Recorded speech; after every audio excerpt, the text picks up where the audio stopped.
happy Wednesday. I know I missed last week, but I am making up for it. This week we have got an awesome guest today, and I'm so excited to have him on the show. We've got my friend and a fellow Nashville artist, Zach Stone, and and I am so excited to have him on. So let's dive in. I mean, I know you a little bit from around town and through Dallas and Sherry and Jeff, but I don't really know a heck of a lot about you. I mean, I just was reading through your bio and was like shocked at everything that you have done and accomplished. And you're only 27 and it's just crazy. So tell our viewers a little bit about yourself. Yeah, I grew up in Texas, in the Dallas area, and I grew up I loved baseball. Baseball was like everything to me, and I loved performing and playing music, but they were both just kind of fun things, and then as I got into high school and you start thinking about what are you going to do ahead, the rest of your life, college, what does all that look like? Those were two great paths, and of course that led me here to Nashville because I could play baseball at Division I at Belmont, and I could play music here in Nashville. I had some cool Division I opportunities elsewhere, but the music didn't come with it, and I really wanted the music to come with it. So getting to move to Music City seemed like a no-brainer, especially if baseball was still part of the picture. And so I started doing music full time my sophomore year and in college, and I haven't looked back since. We were talking about my song Hands On, which we got to run up to the top 40, which was awesome, and got to travel the country and be on the radio and play radio shows, which is just so cool and so fun to do. I love talking to people and meeting people and doing stuff like this. So that was a blast. And I've got a new project that's coming out. I just got married this year, and I've been doing something called Love Songs, which has been a bunch of different sections of different love songs that I've kind of written about her over the years, and so That's they're so all sweet. Most of them are all upbeat, fun, happy. So at some point I got to write a sad song or like a vibey song just to get back in the groove of that at some point. But I'm the queen of the sad songs. yes, I love a good sad song. Yeah. I went through a phase where I wrote a bunch of sad songs, and my dad, every now and then I'll send a song to my dad and be like, hey, what do you think of this? And I guess I'd sent a bunch of sad songs to him, and I sent one. I was like, hey, this is really good. What do you think? And he called me and he's like, are you okay? Are you all right? I just wanted to check on you. Appreciate the check-in, Dad. Doing just fine. Yeah. I just thought it was a cool idea. That's funny you say that, because I'll send stuff to my mom or whatever, and she'll be like, do you ever write a happy song? Do you know how to write a happy song? I'm like, not really. There's a pleasure of pulling the rug out from underneath the audience, painting this really happy picture and being and then she left. And or I feel too, and I mean, like I said, I don't know you super, super well, but just from what I've seen, you're always so happy-go-lucky all the time, always has a smile on his face, just always positive. And I try to be the same way, but so it's people are like, well, how does that match up with your songs? Because they're always so sad. Right, you come out, you're like, hi! And then you sing this super downer. Really depressing. Yeah.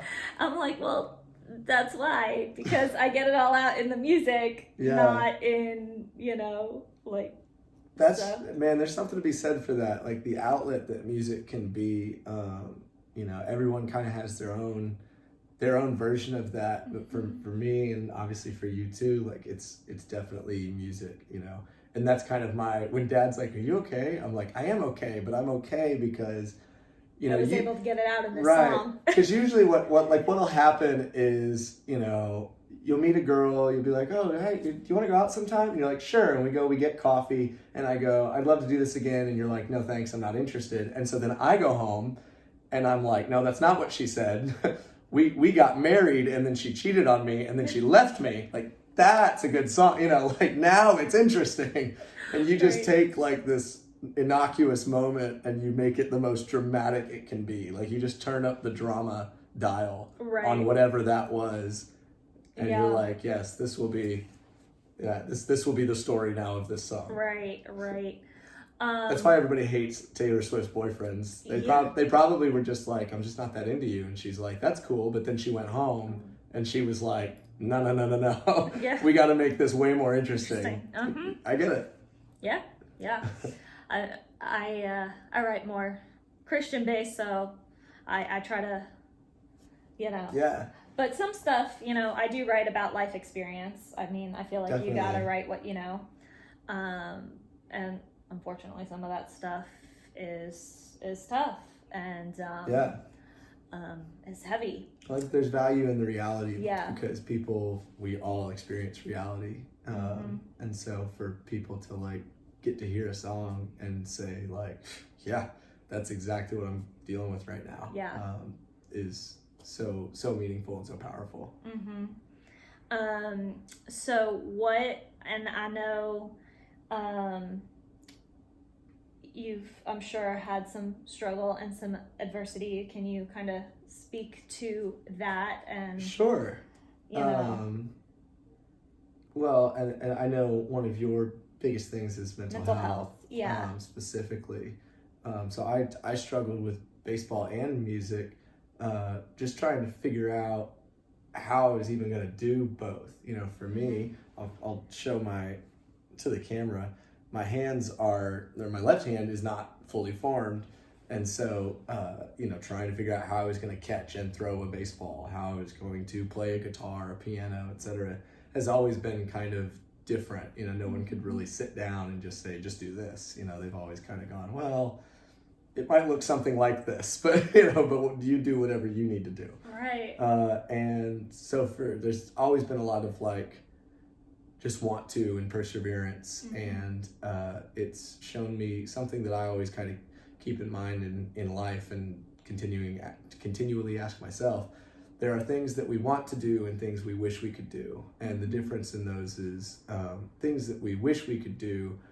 I wish I was a stand-up comedian. That sounds like fun. Like, if you could just hand me, a John Mulaney script or something, and I could just walk out on stage and perform it, that sounds like a blast. When you tell me, okay, here's how you do that. You will sit down for hours writing material. You'll go to comedy clubs. You'll blah, blah, blah. You'll grind your way through the low-level comedy bar circuit. I'm like, nah, never mind. Not interested. A lot of people will say, oh, I want to play the guitar. And what they really mean is, I wish I could play the guitar. Right. Because they have no interest in, wasn't trying to call you out there. We just had this conversation.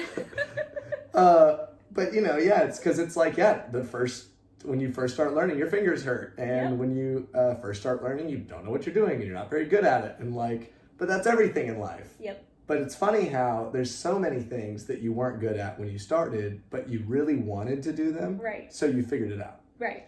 Whereas the things you wish you could do, you'll do twice and go, oh, never mind, that's too hard. Yeah. And that's fine. You don't have to want to do everything. But just recognizing, I think for me, and baseball and music were two things that I recognized, I want to do this. Whatever I need to do, I will figure this out. And so so that's been just kind of the pragmatic struggle of that. But I think that also kind of built me up for, mentally and emotionally. I had a lot of struggle with my faith journey is odd because I feel like I grew up, we went to church every now and then, but it wasn't a priority in our lives. Jesus wasn't something that we talked about very often. We just kind of prayed over Thanksgiving, sort of a thing. It didn't feel like a big deal. And so then my parents got divorced, and that's really a collection of heartbreaking stories that that we don't have time to go through. But they started getting divorced when my dad left when I was 11, and he's still around. Love you, Dad. Hi. But he moved out when I was 11, and 11, 12, something like that. Don't quote me. I was young at the time. Yeah. And then their last day in court, I remember, was a few days after my 21st birthday. So it was about a 10-year process, them, quote unquote, being done with it. But it was a lot of anguish. It was a lot of, I went through periods, a year or so when I didn't talk to my dad at all. I thought he was the total enemy. I went through time where I thought my mom was the total enemy, when I was kicked out of the house. We had the police at our house often, various issues, and it was just kind of a nightmare scenario. And I remember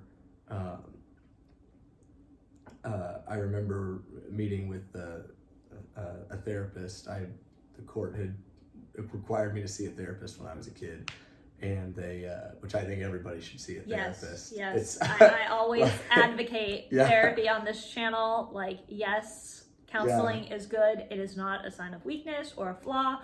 And the Bible says we need to seek wise counsel, whether that's from the Bible, pastoral counselor, whatever. Like, counseling is a very good, healthy thing. Yeah.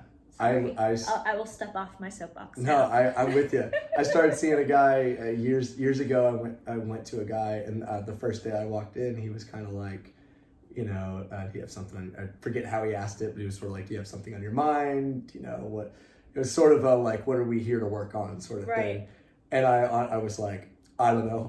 I said, I know I've got something to work on. I know there's gonna be something, like we're gonna hit something, but I don't know what it is yet. And I'm gonna be really glad you're here, And so we just started meeting and talking about life and what I'd gone through and like what was, and sure enough, we started hitting some things, and like God really opened my eyes with some stuff, and I learned some really valuable lessons about myself in that. Mm-hmm. So, that was when I quote unquote didn't need help, and it was still so valuable.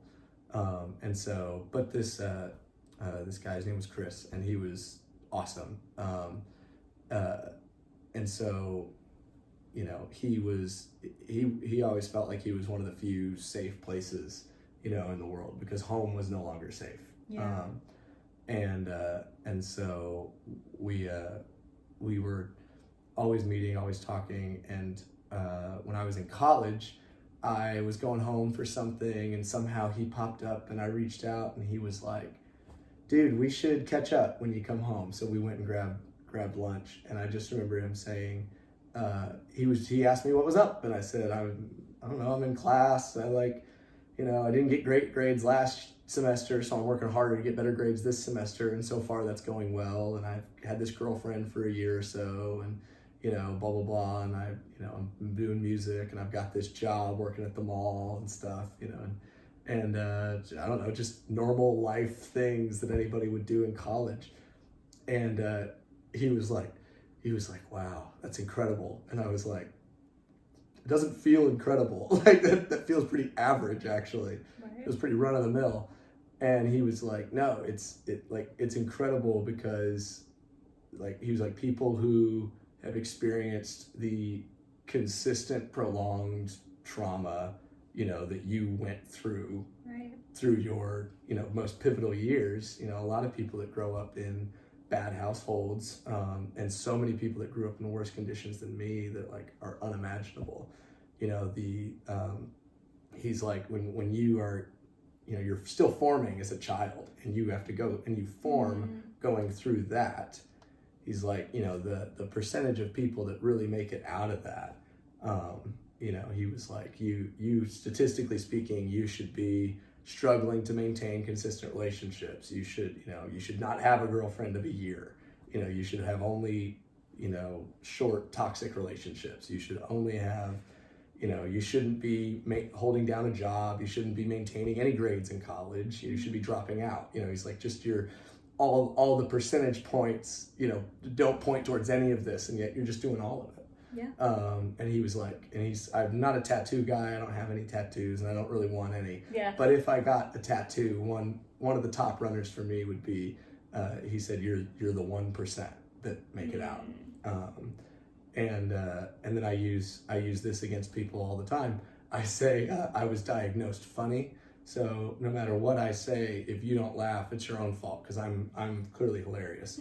Because I asked him, I was like, that's insane to me, because I don't know, I just woke up and lived the next day. I wasn't trying. I didn't sit down and say, I'm gonna be the 1%, Right. I just did it. And so I asked him, I was like, what did I do? I just want to know what I did, because I did it on accident. And he pointed to a few different things, but one thing he said was, I think your sense of humor really helped you. Your ability to just acknowledge the absurdity of everything around you, and you knew what was going on around you was ridiculous. And even though it still hurt you, and even though you would sob and cry about it, and it was like devastating, at the same time you found some humor in it, and you deep down you knew, this is wrong, this is not right. I'm eventually, I'm going to college, I'm just going to get away from this, and I will be able to then control my own destiny, sort of thing. And so anyways, so I have been diagnosed as funny, and there's nobody can ever take that away from me. But and I think that's why when you say, like, I've always got a smile on my face, I think that's a big part of it. I have had a lot of perspective, and stuff still really gets to me, and stuff still makes me cry, and stuff still like really hits me, and I'm very often my own worst enemy. But I certainly know there's humor in everything, and I made that comment about you and your recital, just like, it's a sad moment, and I feel bad that happened to you, but there's like a really funny turn to that, where you're like, oh, that is funny. You can laugh about it now, but when it happened, when it happens, it's like, oh no, awful. But being able to, at some point afterwards, look back on it and go, that's so stupid, so funny. And you know what, not that it doesn't matter, but we're moved on, It's a new day, and nothing we can do about it now. Right. Like, it doesn't have to define us. 100%. And I feel like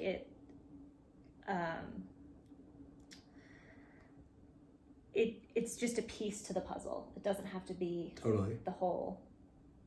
The whole thing. And those pieces individually all build the whole, but the most valuable thing is the whole, is just you. And you can, I don't think you really want to throw away those pieces, because I think they all have valuable little lessons and moments in them. They'll teach you something. If it's with your parents or parental figure, whoever that is, you learn maybe who not to be, who you don't want to be. And it's crazy, I've learned so much years and years and years down the road. My parents have an infinitely better relationship today than we ever did. And in some cases, a lot of it's because we went through that together. I have learned so much now about what my dad was feeling in those times, what my mom was feeling in those times. Like, it was really easy for me to say, and it was no good to be me and to say, like, I was sitting here and this is what I saw. But then to get to hear my mom or my dad say, and I was sitting over there and this is what I saw. And then you also go, then you even just have those conversations where I'll say, well, you said this and I always thought it meant whatever. And they say, that's not what I meant. You go, oh, well, that, like, again, that story, this puzzle piece, where I'm like, oh, this was a life-defining moment. All of a sudden they go, oh no, that's not actually, what I meant. And so maybe and so we find this middle ground where it's like, oh, well, that's actually, like, that's crazy. If I'd have known that 15 years ago, like, what would life be? Like, And so I don't know. I think, it really taught. I think there's just so much. Life has a lot of lessons to teach us, and just living through it, and just through the good, through the bad, and enjoying it, and seeing our therapist. Yeah. And not being willing to talk about it. I think you creating this kind of platform for people to share and people to hear all different kinds of stories from different walks of life and different people, like, it's so valuable. And I think the greatest way to beat the darkness is to light a candle. So this is a light in the darkness. Thank you. And you can't defeat the realness that is here, because it just is what it is. So yeah. Two things. One, I'm curious, with you being so young when your parents were having going through their stuff, if it kind of created in you this rescue mentality that you were trying to fix it and whatnot. And the reason I asked that is because, like, it wasn't my parents, but like with my brother, he had a lot of struggles, and he shared those struggles with me as a young child, and I have developed this fix it kind of rescue mentality. Yes. So I was just curious if you experienced the same type of thing. 100%. Yeah. I was actually the trope in every movie is like the girl is gonna date the guy and like fix him, right? Mm-hmm. I did that with girls for a while. I would date girls that were, probably not girls, guys. They would have a lot of baggage. They'd be going through a lot, and be in a position where, like, any normal human being would be like, maybe dating shouldn't be your focus right now. Maybe you should go figure yourself out. And instead, I'd be like, I can do this. I can be the one.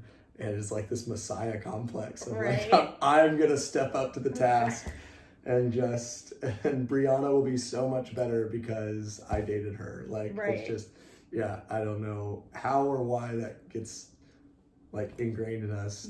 Or I, like, for me, I would look for guys that had an issue so that I could. It was a project. Oh, I can fix him. And then he'll love me, and this.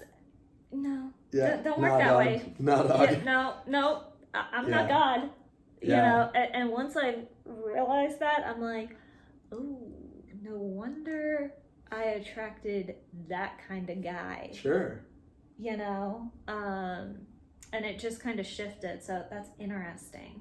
Yeah. That, My wife will tell you I still want to fix things, though. That's definitely, I think that's a general guy thing. Yeah, I feel like a lot of guys are like Mr. Fix-Its. Well, most guys, psychologically speaking, most guys are more interested, this is a broad generalization, but most guys are interested in things, and girls are interested in people. Right. And so that's why girls want to know, like, guys are more matter of fact, and girls are more into feelings and emotions. Right. You get into the caring, and you want to discuss that, which is kind of opposite with my wife and I want to talk about all the feelings all the time.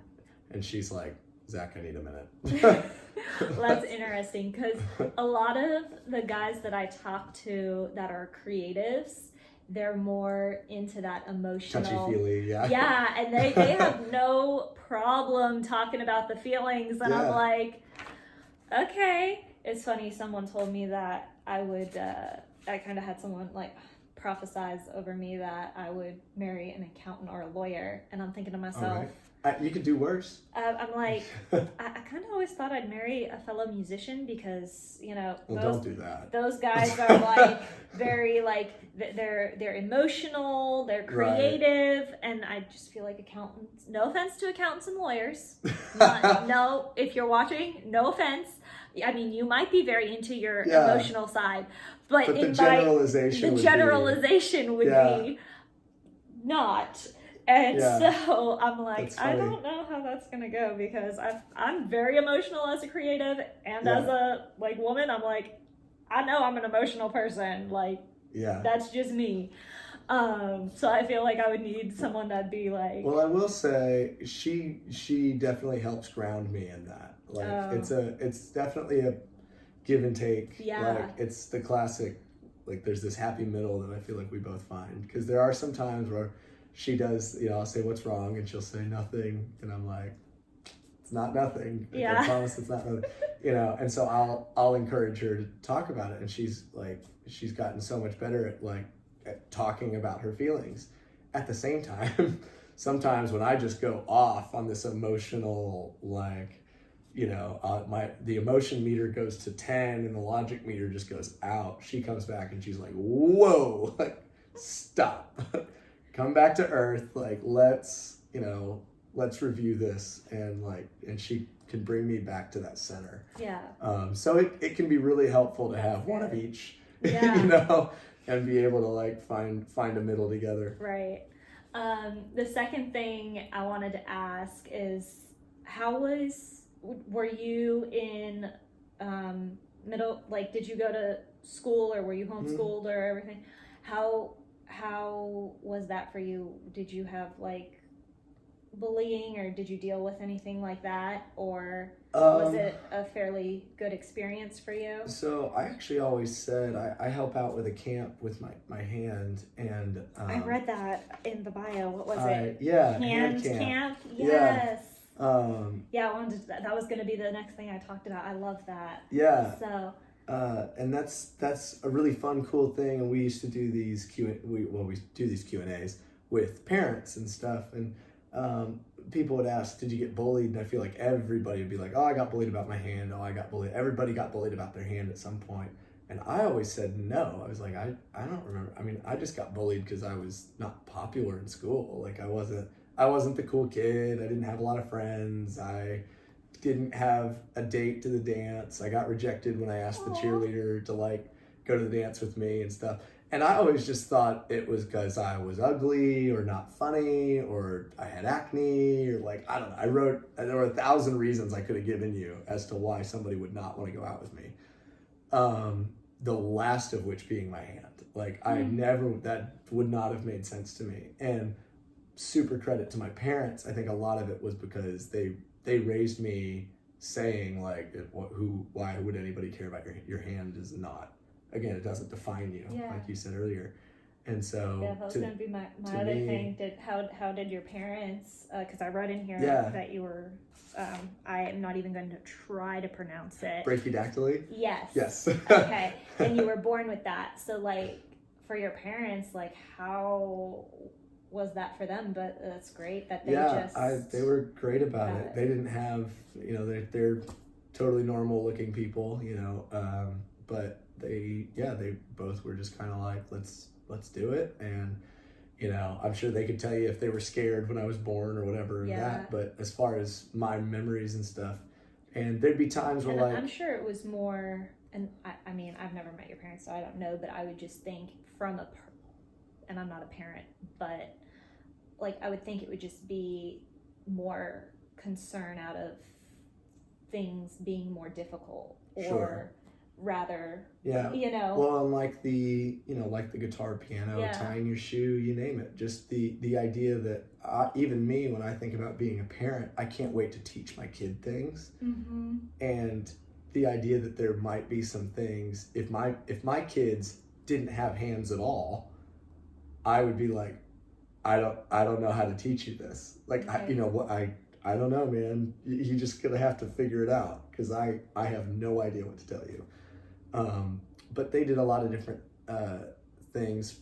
First off, again, they were never like, Zach, do people not like you because of your hand? Do we think that's the problem? That was never a thought in their minds either. As far as I knew, anyways. And so it wasn't until years later, a friend of mine who was actually a girl, crazy thing for all you middle schoolers out there, a good friend of mine, she was at our wedding. She was one of the girls that bullied me in middle school.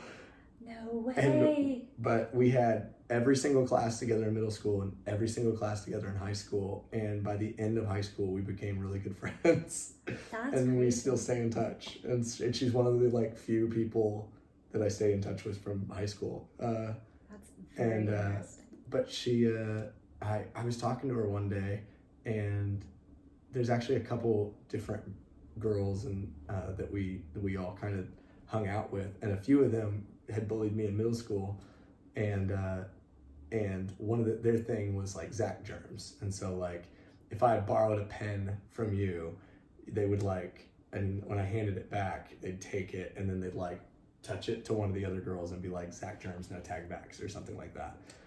And like, it was really mean, and it always made me feel bad.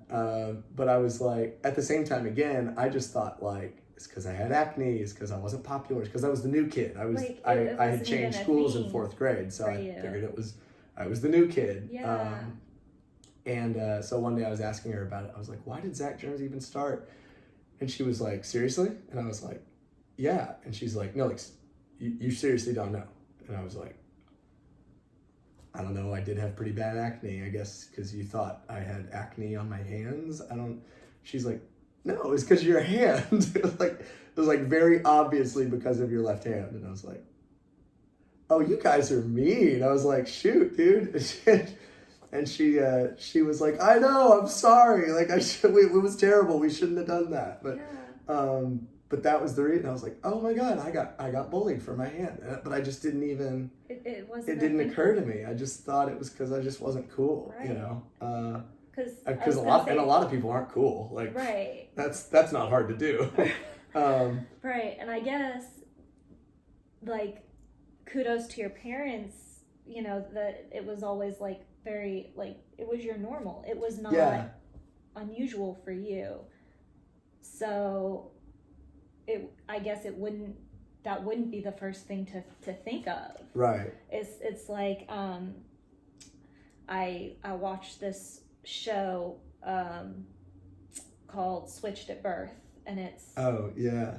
Oh, have you heard of it? No, but okay. I'm aware of it. Okay, and it's all about, like, deaf culture, and... Oh, okay. And, like, most of the shows in ASL and all of this, and, a lot of the cast is deaf or hearing impaired, and I found it very interesting because when, like, they would ask some of the cast, well, do you want to, like, be hearing? And they were like, no, this is who I am. Like, this is my normal.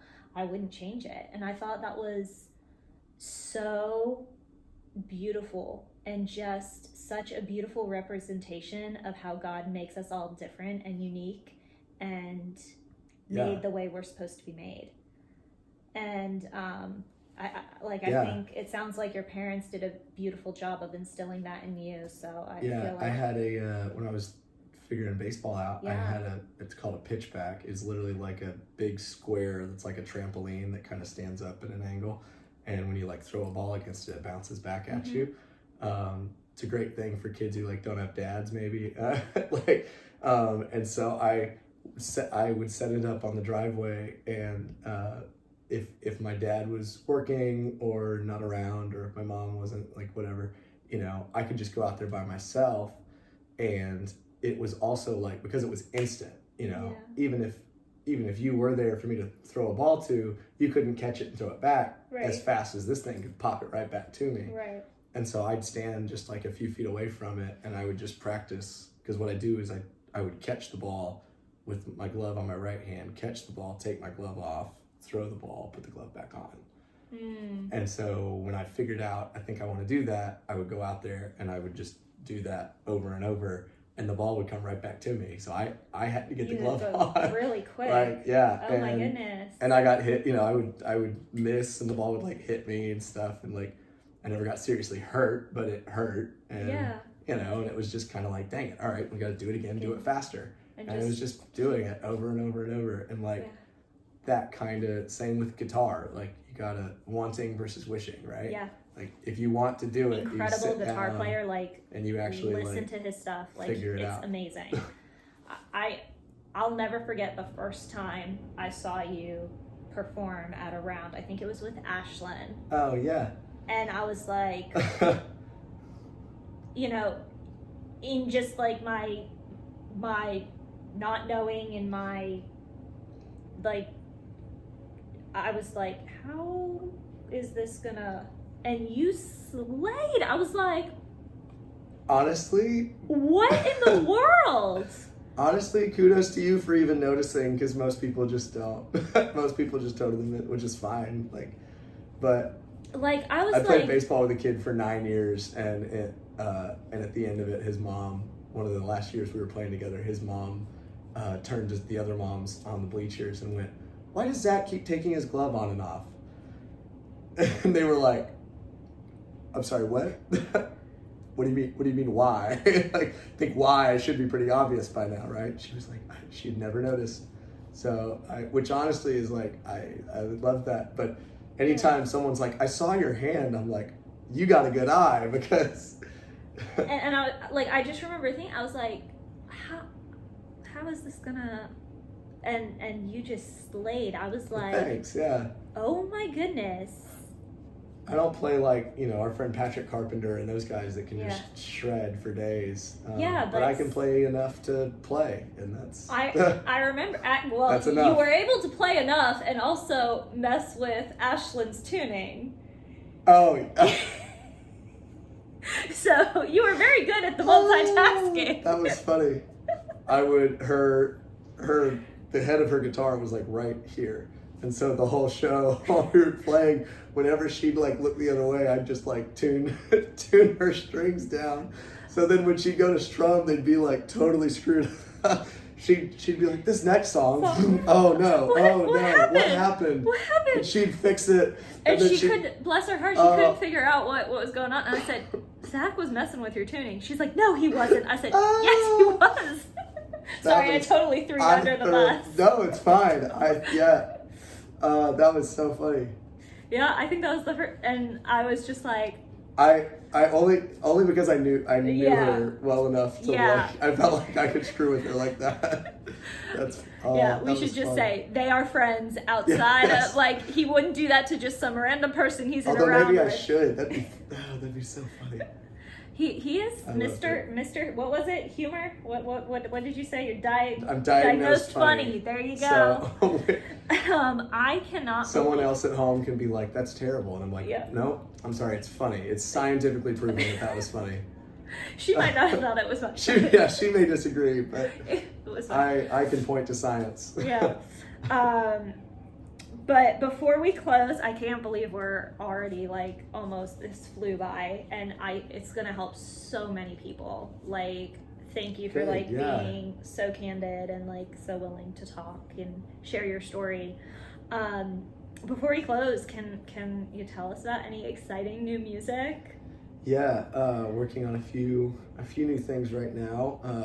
Most excited about getting ready to do a little tour with my friend Caroline Kidd. I don't know if you know Caroline. I don't. We're going up to Iowa and Illinois. We're going to be playing some shows through the Midwest, so you can check out. We just posted dates for that, and I did see that, and I liked your post. Yes, and then if we've got also for all you Nashville peeps and you Nashville peeps, we have a residency now at Tin Roof Broadway.